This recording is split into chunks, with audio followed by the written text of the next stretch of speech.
It should be becoming clear that acceptance of the gambit gives black active play and chances for the initiative throughout the opening and the early middle game.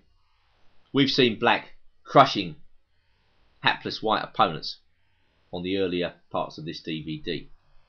So of course white players over the course of the last 80-85 years have not been happy with this turn of events.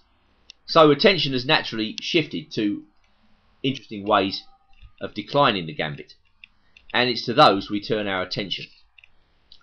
Now white has many different ways of declining the gambit. I think the most dangerous move, we'll be looking at that last, is bishop g5. But we're going to concentrate on other moves first before we come to this critical line. And the first move I want to consider is the old move a4, which was, how can I put it, developed by Akiba Rubinstein back in the early days of the BlumenFeld Gambit. White forces an immediate decision by black as to how he's going to organise his queenside play. I recommend the move b4 in this position. I'm just not entirely happy with black's chances after b takes c4, knight c3, when white retains control over the d5 square. Yes, black can take everything off on d5 and play, for instance, knight c6, but after e4 it just seems to me that white's game is preferable. White has wrested the initiative away from black and stands well. b4, very much in the modern style of the Benko Gambit. Black is happy that the queenside be blocked in this situation. He's confident in his counter chances in the centre of the board and possibly even on the king side. So we turn our attention now to a game played in Cairo in August 2009 between two Egyptian players, Fahmi El Bassouni and Salah Mansour, where after b4 white played bishop g5. Another move here is g3. After that I think black should take on d5 and play bishop b7. A very thematic idea, typical of the Blumenfeld, where actually black's attacking that pawn on d5 and white can't defend it very conveniently. So in the game Vargas Maliquero versus Abalos Parra, played in Chile in 2005, white lurched forward with d6. But after queen b6, again attacking and nailing that pawn, bishop f4, knight h5, black was already in very good shape.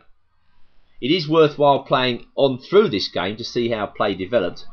White played a5, and then after queen c6 he could see no way of protecting his centre, so he lurched forward with a6, knight captured on a6, rook g1. Well, if white has to play unnatural moves like this, the whole opening has gone completely to pot. And black simply just took the dark square bishop off and played queen takes d6. So after 13 moves, black has got a winning position. The game finished. Queen b3, knight c7, of course in a position like this with black fully in charge of the centre and mopping up white pawns. You know, white can't really mount any serious resistance. He's got no haven for his king. All he can do is hope to survive the next few moves. Vargas castled on the queen side, disaster struck, bishop g7, and that was it. White resigned. So a very short game, but you know, if we go back to g3, it just shows you this natural move is probably a mistake. I think if white wants to play g3, he's probably got to take on e6 in this position and then play g3. That was once played by Van Whaley, but nevertheless, I still like black's position here after bishop b7, bishop g2, and then, you know, maybe just bishop e7 and castles in normal Blumenfeld style. Looking forward to d5. I don't see the relevance of the move a4 in a structure like this. Encouraging black to play b4 merely makes it difficult for white to develop his queenside pieces to get their correct squares. That knight belongs on c3, not grovelling around on d2. Which brings us back to El Bassouni versus Mansour. b4 was played, and now white played bishop g5. I think the idea of that is just coherent development. He's making room for his knight to come to d2.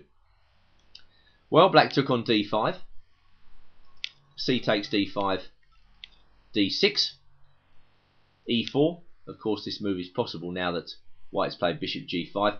And so what we've got here is an echo of the bishop g5 variation to come, where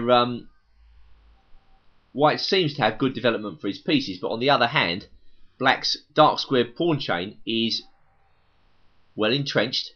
Black's got good development too, and he's got some pressure against the white centre, as we will see. Well, suspecting nothing, El Bassouni continues to make natural moves here. Bishop e2. I mean, you could understand that is the most natural move on the board. But what he'd of course overlooked was that black could launch a tactical strike with knight takes d5. That's something to watch out for in this line, particularly in the bishop g5 lines. Black may well be able to land